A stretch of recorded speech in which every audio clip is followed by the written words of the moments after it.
Assalamu alaikum, bienvenue à tous, j'espère que vous allez bien, parce que là c'est un gros thème.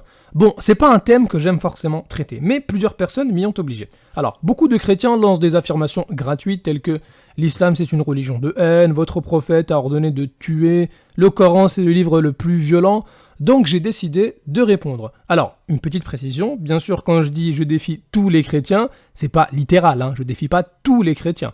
Il y a beaucoup de chrétiens qui ont un bon comportement, qui préfèrent discuter d'autres thèmes tels que la divinité de Jésus ou le salut, et c'est pourquoi je salue leur comportement. J'aimerais bien rester avec vous, débattre sur ces thèmes, mais des fois on est obligé. Et là je suis obligé de vous dire que si vous ne faites pas partie des chrétiens haineux, qui s'amusent à insulter l'islam tous les jours de religion violente, merci de quitter immédiatement cette vidéo, et merci encore, et à bientôt. Après c'est vrai que quand on dit à quelqu'un ne regarde pas cette vidéo, en général il la regarde. Donc peut-être que vous êtes encore là. Mais c'est pas à vous que je parle.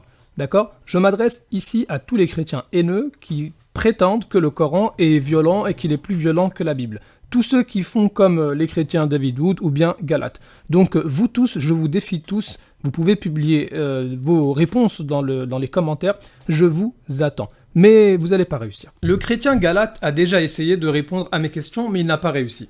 Vous pouvez aller sur sa chaîne YouTube dans sa vidéo La vérité sur la Kaaba. Et donc il a prétendu que l'amour du prochain n'existe pas en islam ou existe très peu. Que voulez-vous qu'on fasse de Galate ? On va pas le laisser raconter des salades et des galettes de pommes de terre. Mais il s'est mis lui-même à terre tout seul en prétendant qu'il existe 250 sourates haineuses dans le Coran. Déjà Galate, pourquoi tu nous fais ça ? Tu sais pas qu'il y a 114 sourates dans le Coran ? Vous pouvez voir dans nos commentaires, je l'ai réfuté sur les versets du Coran qu'il a cités. Par contre, lui, je lui ai demandé de me citer un seul verset semblable à 1 Samuel chapitre 15 dans le Coran, où l'Éternel ordonne de tuer femmes, enfants et nourrissons des peuples ennemis. Il n'a pas réussi. Conscient qu'il ne pouvait pas apporter un tel texte coranique, sa seule issue consistait à dire « Vous, les musulmans, vous attaquez les gens, vous faites des attentats, regardez ». Il a pensé passer des paroles aux actes. Il a préféré s'enfuir des textes pour pointer du doigt ce que font certains musulmans et pour en faire un prétexte. Pourtant, l'islam n'a rien à voir avec le terrorisme. On sait que dans chaque religion, il y a eu des extrémistes qui cherchaient à justifier leurs actes par les textes. Ceci étant dit, je viens à mon défi. Alors, je défie tous les chrétiens haineux. Mon défi est le suivant. J'ai choisi 5 passages dans la Bible, et il y en a d'autres, et je vais vous demander de me trouver leur équivalent dans le Coran. Bien sûr, inutile d'essayer, c'est strictement stupide, vous n'allez pas réussir. 1.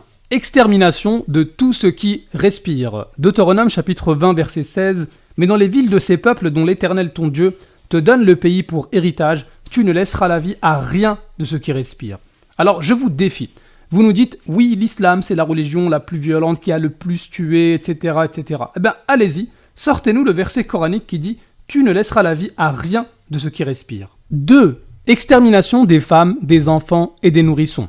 1 Samuel chapitre 15, versets 2 à 3. Ainsi parle l'Éternel des armées, je me souviens de ce qu'Amalek fit à Israël lorsqu'il lui ferma le chemin à sa sortie d'Égypte il y a plusieurs siècles. Va maintenant frappe Amalek, qui était l'ennemi des enfants d'Israël, et dévouer par interdit tout ce qui lui appartient. Tu ne l'épargneras point, et tu feras mourir hommes et femmes, enfants et nourrissons, bœufs et brebis, chameaux et ânes.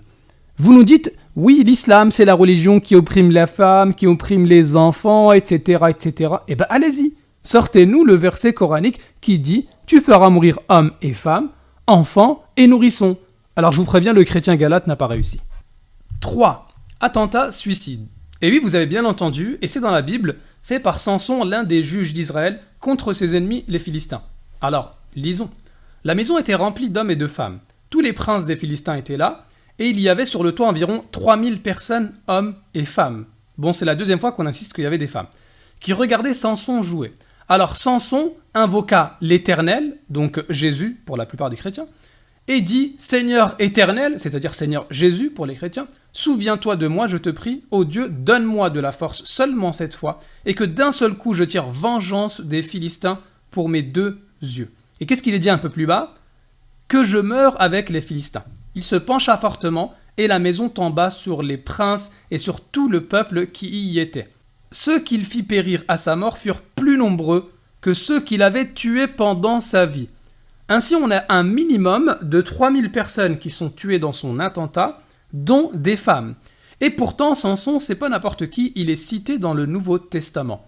Hébreux chapitre 11, versets 32 à 33. Et que dirais-je encore? Car le temps me manquerait pour parler de Gédéon, de Barak, de Samson, de Jephthé, de David, de Samuel, et des prophètes qui, par la foi, alors je répète, par la foi, vainquirent des royaumes, exercèrent la justice, obtinrent des promesses, fermèrent la gueule des lions.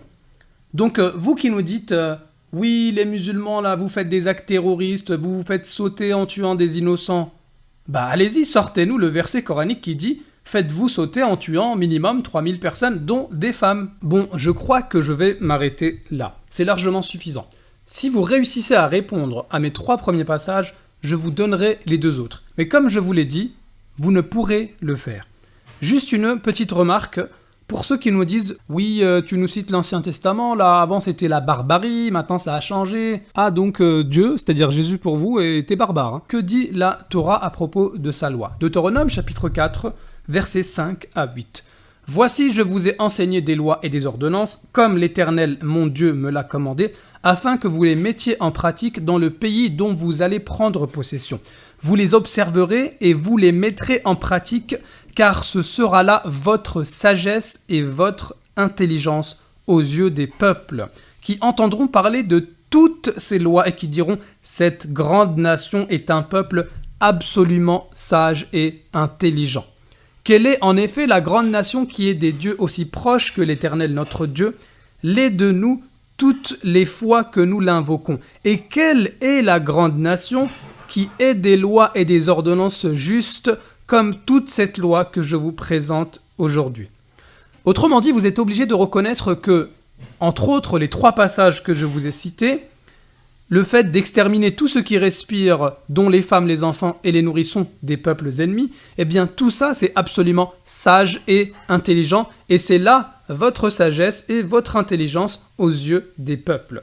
Et si de plus pour vous Jésus c'est Dieu, et que la parole était avec Dieu, et que la parole était Dieu, et que rien de ce qui a été fait n'a été fait sans elle, eh bien vous devez reconnaître que Jésus, à un moment donné, a ordonné d'exterminer des femmes, des enfants et des nourrissons.